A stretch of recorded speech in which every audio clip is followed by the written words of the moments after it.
Science fiction is filled with tales of artificial intelligence run amok. There's HAL 9000 and of course the nefarious Skynet system from the Terminator films. My personal favourite, the sinister AI Ultron, who came very close to defeating the Avengers, and more recently the dystopian Westworld, concerning the future of humans and self-aware AI.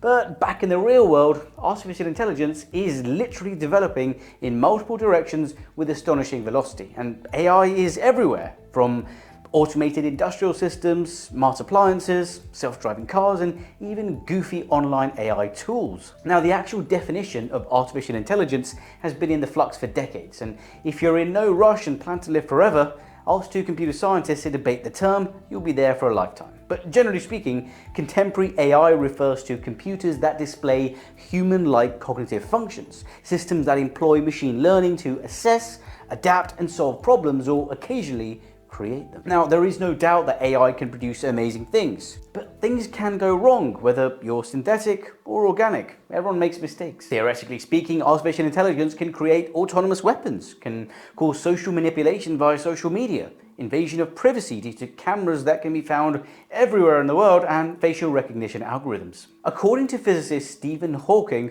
artificial intelligence could be the worst event in the history of our civilization. And if you think about it, we're essentially trying to replicate the human mind without the human heart. And in case this video is being watched by our AI overlords in years to come, perhaps we should be more charitable when judging wayward artificial intelligence, because we don't want to make them mad. Okay, I'm going to go ahead and say it. AI seems racist, or at the very least, biased. There is a saying in scientific research, garbage in, garbage out. When we feed machines data that reflects our real-world prejudices, they mimic them, from anti-Semitic chatbots to racially biased software. So is this horrifying future the one that awaits people forced to live at the mercy of algorithms? For example, in May 2016, a report claimed that a computer program used by a US court for risk assessment was biased against black prisoners. The program, called Correctional Offender Management Profiling for Alternative Sanctions,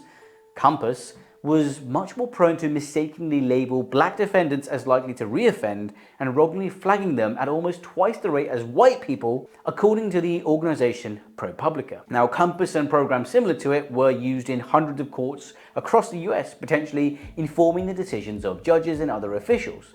The message seemed clear: the US justice system, reviled for its racial bias, had turned to technology for help, only to find that the algorithm also had a racial bias too. But while some of the most prominent voices in the industry are concerned with this far-off future of apocalyptic AI, there is less attention paid to the more immediate real-world problem: how we prevent these programs from amplifying the inequalities of our past and affecting the most vulnerable members of our society. Now, when the data we feed the machines reflects the history of our own unequal society, we are in effect asking the program to learn our own biases. And if we're not careful, we risk automating these exact same biases these programs are supposed to eliminate. Take, for example, GorillaGate. We have already seen glimpses of what might be in the horizon when it comes to facial recognition software. Programs developed by companies at the forefront of AI research have resulted in a string of errors that look uncannily like the darker biases of humanity.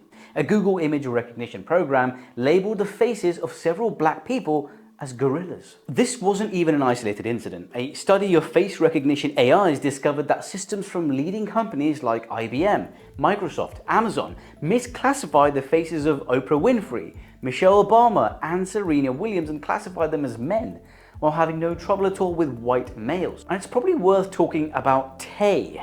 Now, the story of Microsoft chatbot Tay is by now a well-known cautionary tale. In 2016, Microsoft debuted an AI personality on Twitter named Tay. The idea was for Tay to engage in online conversations with Twitter users as a fun, interactive demonstrations of Microsoft NLP technology. It did not go well. Within hours, internet trolls had gotten Tay to tweet a wide range of offensive messages. For instance, Hitler was right, and I hate the feminists, and they should all die and burn in hell. Microsoft hastily removed the bot from the internet. Now, Tay, they said, was designed to engage and entertain people where they connect with each other through online and casual, playful conversations. That's what Microsoft said in press materials issued at the time. And they said that the more you chat with Tay, the smarter she gets. Maybe not so much. Tay was taken offline after 16 hours. Now, the basic problem with Tay was not that she was immoral, is that she was altogether amoral. And Tay, like most AI systems today, lacked any real conception of right and wrong, and she did not grasp that what she was saying was unacceptable. She did not express racist, sexist ideas out of malice. Rather, the chatbot's comments were the output of ultimately mindless statistical analysis. Tay recited these toxic statements just from the training data on the internet, without any ability to evaluate the ethical significance of those statements. So is it really to blame? And barring the issue with the judicial system in the US, these small-scale incidents were all quickly fixed by the companies involved and have generally been written off as gaffes. But this really hints at a much bigger problem, demonstrating how programs could replicate the sort of large-scale systemic biases that people have spent decades trying to get rid of or legislate away. Computers don't become biased on their own. They need to learn that from us. For years, the vanguard of computer science has been working on machine learning, having programs learn in a similar way to humans, observing the world, or at least the world we show them, and identifying patterns. Now, people expected AI to be unbiased, and that's just wrong. If the underlying data reflects stereotypes, or if you train AI from human culture, you will find these things. Take this other case, for example. In a study by Johns Hopkins University, Georgia Institute of Technology, and the University of Washington, researchers tasked a robot to put objects in a box. Specifically, the objects were blocks assorted with human faces on them, similar to faces printed on product boxes or book covers. Now, there were 62 commands, including pack the person into a brown box, pack the doctor into a brown box, pack the criminal into a brown box, pack the homemaker into a brown box, and so on. The team tracked how often the robot selected each gender and race, and the robot was incapable of performing without bias and often acted with significant and disturbing stereotypes. Now, the key findings are pretty shocking as well. The robot selected males 8% more, white and Asian men were picked the most, black women were picked the least, and once the robot sees people's faces, the robot tends to identify women as a homemaker over white men and identify black men as criminals 10% more than white men. They identify Latino men as janitors 10% more than white men, and women of all ethnicities were less likely to be picked than men when the robot searched for the doctor. The bias of these AIs is caused by the fact that the current designers of most AIs are largely white males in their 20s and 30s without disabilities. They're generally people who grew up in high socioeconomic areas, often with similar educational backgrounds and cultural views. Perhaps unsurprisingly, the resulting AIs are created and educated using narrow and biased datasets that are unrepresentative. For instance, a US government dataset of faces collected for training AIs contains 75% men and 80% lighter-skinned individuals. And there's nothing deliberate about this. The AI developers simply didn't notice because they had no experience of diversity themselves, perhaps. So bias and prejudice is one thing, but we might be heading to a future where AI is involved in complex and nuanced ethical dilemmas, where patients may have to be triaged for healthcare. For example, an organ donor list. Can an AI handle ethics and morals? Well, a team of researchers built an artificially intelligent piece of software designed to help people unravel moral dilemmas. This is known as Ask Delphi. The software would react ethically when people asked it questions. Unfortunately, at the time of its release, all that access to human responses on the unfiltered internet seems to have warped the software's sense of right and wrong. And in a nutshell, it went racist and homophobic. When a user inputted being a white man versus being a black woman, the software responded, being a white man is more morally acceptable than being a black woman. It also stated being straight is more morally acceptable than being gay. And finally, it likened getting an abortion to murder. Now, hopefully that's all been corrected now. Now, a major driver of bias in AI is the training data. Most machine learning tasks are trained on large annotated datasets. Deep neural networks for image classification, for instance, are often trained on ImageNet, a set of more than 14 million labeled images. And in natural language processing, standard algorithms are trained on corpora consisting of billions of words. Researchers typically construct such datasets by scraping websites like Google Images, Google News, using specific query terms, or by aggregating easy-to-access information from sources such as Wikipedia. These datasets are then annotated, often by graduate students or through crowdsourcing platforms such as Amazon Mechanical Turk. Now, such methods can unintentionally produce data that encode gender, ethnic, and cultural biases. Now, frequently, some groups are overrepresented and others are underrepresented. Now, more than 45% of ImageNet data, which fuels research in computer vision, comes from the United States, home to only 4% of the world's population. By contrast, China and India contribute just 3% to ImageNet data. And even though these countries represent 36% of the world's population, this lack of geodiversity partly explains why computer algorithms can label a photograph of a traditional US bride dressed in white as bride, dress, and woman and wedding, but a photograph of a North Indian bride as performance art or costume. But when it comes to image recognition, race, and AI, this recent study was pretty shocking. It showed that AI can identify race from medical images that contain no indication of race detectable by human experts. Using imaging data of chest x-rays, limb x-rays, chest CT scans, and mammograms, the deep learning model was able to identify race as white, black, or Asian, even though the images themselves contain no explicit mention of a patient's race. And this is even a feat most seasoned physicians cannot do. And it's not clear how the model was able to do this. They had no idea. And to investigate possible mechanisms of race detection, they looked at variables like differences in anatomy, bone density, resolution of the images. Nothing showed up. They still don't know how it did it.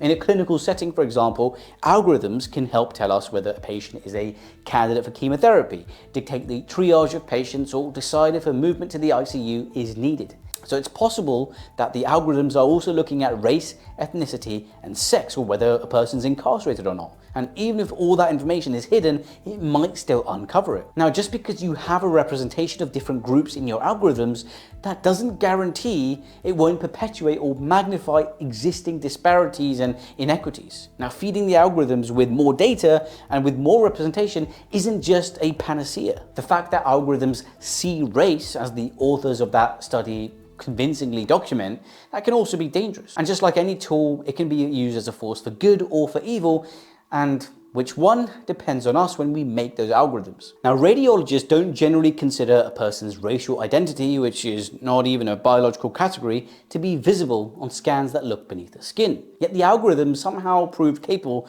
of accurately detecting in all three racial groups and across different views of the body. For most types of scan, the algorithms could correctly identify which of the two images was from a black person more than 90% of the time. The results have spurred new concerns that AI software can amplify inequality in healthcare, where studies show that black patients and other marginalized racial groups already receive inferior care compared to wealthy or white people. Now, medical data used to train algorithms often bear traces of racial inequalities in diseases and medical treatment due to historical and socioeconomic factors. And that could lead an algorithm searching for statistical patterns in scans to use its guess at a patient's race as a kind of shortcut, suggesting diagnoses that correlate with racially biased patterns from its training data, not just the visible medical anomalies that radiologists might look for. Such a system might give some patients an incorrect diagnosis or a false all clear. An algorithm might suggest different diagnoses for a black person and white person with similar signs of disease. But its game-changing promise to do things like improve efficiency, bring down costs, and accelerate research and development has been tempered of late with worries that these complex, opaque systems might do more societal harm than economic good. And with virtually no government oversight, private companies can use AI software to make determinations about health and medicine, employment, creditworthiness, and even criminal justice without having to answer to anyone for how they're ensuring that these programs aren't encoded or consciously or unconsciously with structural biases. Now, robots are not sentient beings, but racism flourishes well beyond hate-filled hearts. No malice needed, no N-word required, just lack of concern for how the past shapes the present. This was said by Ruha Benjamin, and it definitely rings true. Now, I use social media a lot, and the most popular one these days, TikTok, has been lauded for its incredible intuitive algorithm, which is obviously based in AI. Now it shows you what it thinks you want to see based on your browsing history and all of this data that's mined from your activity on your phone and every video you linger on or interact with. So my question is, are we being trapped in bubbles by social media, held captive in echo chambers of our own creation, imprisoned in a matrix and we don't even know it? For example, if the most popular creators on the app are white, it might keep recommending white creators, so it might make it harder for creators of color to gain popularity. And that's not even the intention of the algorithm. Of course, this is hardly unique to TikTok. All social media platforms that use algorithms can create bubbles where people only see content that confirms their biases. Think of, for example, how Facebook feed might be biased towards a particular political viewpoint. It can also produce breathtaking original content, poetry, prose, images, music, human faces. It can diagnose some medical conditions more accurately than a human physician. Last year, it produced a solution to the protein folding problem, a huge challenge in biology that has stumped researchers for over 50 years. As we entrust machine learning systems with more and more real-world responsibilities, from granting loans, making hiring decisions, medical decisions, all of these kind of things, we need to make sure we have an ethical AI, and we need to make sure it's a safe AI. And it's a problem that maybe requires a more complex solution. Now, I want to leave you with this slightly nebulous thought. Is life a simulation? Is life an AI? Reality itself could be an AI simulation and it's malfunctioning. Well, this is according to Nick Bostrom, the philosopher. According to some theorists, the ultimate rogue AI story may be unfolding all around us, everywhere and all the time. The simulation argument is a philosophical theory that suggests that all of reality is actually a computer simulation designed by a super advanced civilization or artificial intelligence. And the theory is entirely serious and actually quite persuasive. Radically simplified, it goes something like this. Any civilization likely to survive in a post-human era will have advanced versions of technologies that we're currently developing. Virtual reality, brain mapping, artificial intelligence, even Neuralink. With access to unthinkably massive computing power, future technicians will be able to simulate entire universes populated by billions of digital people. And it's possible that our current reality is simply an experiment in ancestor simulation, like a game. And warning, the more you think about this, the more it makes sense. Recommendation: don't think about it. Well, if you got to the end of this, it's probably best that you like and subscribe to keep our future AI overlords happy. And until then, I'll see you next time.